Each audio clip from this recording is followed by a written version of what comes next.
Selamat malam. Assalamualaikum warahmatullahi wabarakatuh. Selamat malam, Prof. Nama saya Satria Ilham Saputra. Malam ini saya akan menjelaskan terkait tugas PTS terkait cara Indonesia keluar dari Middle Income Trap atau MIT. Sebelumnya kita akan membahas apa sih MIT atau Middle Income Trap. MIT adalah kondisi ketika suatu negara berhasil mencapai tingkat pendapatan menengah namun gagal melangkah maju menjadi negara maju. Negara tersebut terjebak dalam stagnasi ekonomi akibat hilangnya daya saing, kalah bersaing dalam inovasi dengan negara maju, dan kalah bersaing dalam hal upah murah dengan negara berpendapatan rendah. Maksudnya, apa sih kebijakan-kebijakan yang dapat dilakukan oleh negara untuk keluar dari MIT? Yang pertama adalah kebijakan fiskal. Strategi yang digunakan pemerintah untuk mengelola pendapatan dan pengeluaran negara guna memengaruhi kondisi perekonomian secara keseluruhan. Yang kedua adalah kebijakan moneter. Tindakan yang dilakukan oleh bank sentral seperti Bank Indonesia untuk mengatur jumlah uang yang beredar dan tingkat suku bunga. Dan yang ketiga adalah kebijakan utang luar negeri. Kebijakan utang luar negeri adalah strategi dan instrumen yang digunakan pemerintah untuk mengelola pinjaman dari pihak asing, baik berupa negara, bank internasional, maupun lembaga multilateral. Sekarang kita membahas terkait poin pertama yaitu kebijakan fiskal. Apa aja sih kebijakan fiskal yang dapat dilakukan untuk suatu negara keluarga MIT? Yang pertama adalah pengembangan SDM, mengarahkan anggaran APBN untuk memperbaiki kualitas pendidikan dasar, memperluas pelatihan vokasi yang sesuai dengan kebutuhan pasar, serta meningkatkan kapasitas riset dan pengembangan.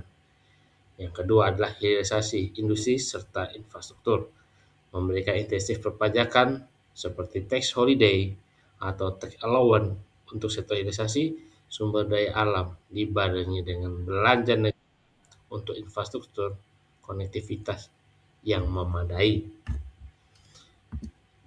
Nah, apa sih dampak kebijakan fiskal terhadap suatu negara? Yang pertama adalah menciptakan angkatan kerja yang berdaya saing tinggi dan inovasi, sehingga Indonesia mampu beralih dari industri padat karya upah rendah ke industri berbasis teknologi dan bernilai tambah. Yang kedua, menurunkan biaya logistik nasional dan mendorong transformasi ekonomi agar Indonesia tidak lagi mengekspor bahan mentah, melainkan barang jadi atau setengah jadi yang memiliki nilai jual jauh lebih tinggi di pasar global. Dampak kebijakan fiskal ini lebih berfokus kepada bagaimana Indonesia dapat memanfaatkan sumber daya mereka sendiri yang berupa sumber daya manusianya yang dapat bersaing di kancah internasional. Nah, yang kedua terkait kebijakan moneter. Ada dua terkait kebijakan moneter. Yang pertama adalah suku bunga berkelanjutan. Menetapkan suku bunga acuan yang mendukung pertumbuhan ekonomi. Target di kisaran 6% sampai 8% tanpa mengorbankan stabilitas nilai tukar rupiah. Nah, yang kedua adalah stabilitas nilai tukar yang mengurangi volatilitas rupiah untuk menciptakan kepastian iklim bisnis, menjaga daya saing ekspor manufaktur, dan menarik investor asing langsung berkualitas tinggi. Nah, hal ini terkait dengan ketika nilai tukar rupiah kita stabil, berarti dianggap oleh investor bahwa negara ini juga dalam kondisi yang baik juga. Yang terakhir adalah kebijakan utang luar negeri. Ada dua hal yang terkait kebijakan utang luar negeri. Pertama adalah alokasi utang untuk sektor produktif, yaitu infrastruktur dan SDM. Utang luar negeri wajib diarahkan pada pembiayaan proyek bernilai tambah tinggi seperti infrastruktur, konektivitas yang memangkas biaya logistik, dan investasi pendidikan untuk menciptakan tenaga kerja terampil.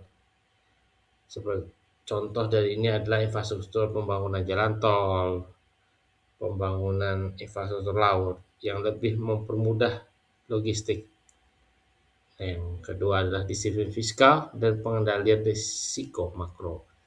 Pemerintah harus menjaga rasio utang terhadap PDB di batas aman dengan prinsip kehati-hatian dan memanfaatkan lindung nilai atau hedging untuk meminimalisir risiko gejolak nilai tukar mata uang asing. Selanjutnya ini adalah bagian terkait bagaimana utang Indonesia yang sampai sejauh ini 2026 mengalami kenaikan hampir mencapai 1.600 triliun. Nah, izin kita sampai di kesimpulan dari 3 aspek, yaitu kebijakan fiskal, kebijakan moneter, dan kebijakan utang luar negeri. Dapat disimpulkan bahwa kebijakan utama untuk keluar dari jebakan pendapatan menengah atau middle income trap atau MIT berfokus pada peningkatan produktivitas, inovasi teknologi, dan transformasi ekonomi bernilai tambah tinggi. Transaksi ini sangat bergantung pada reformasi struktural untuk lepas dari ketergantungan pada upah murah dan komoditas mentah.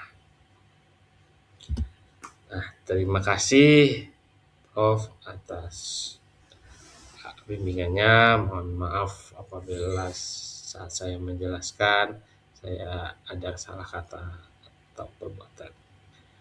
Wassalamualaikum warahmatullahi wabarakatuh.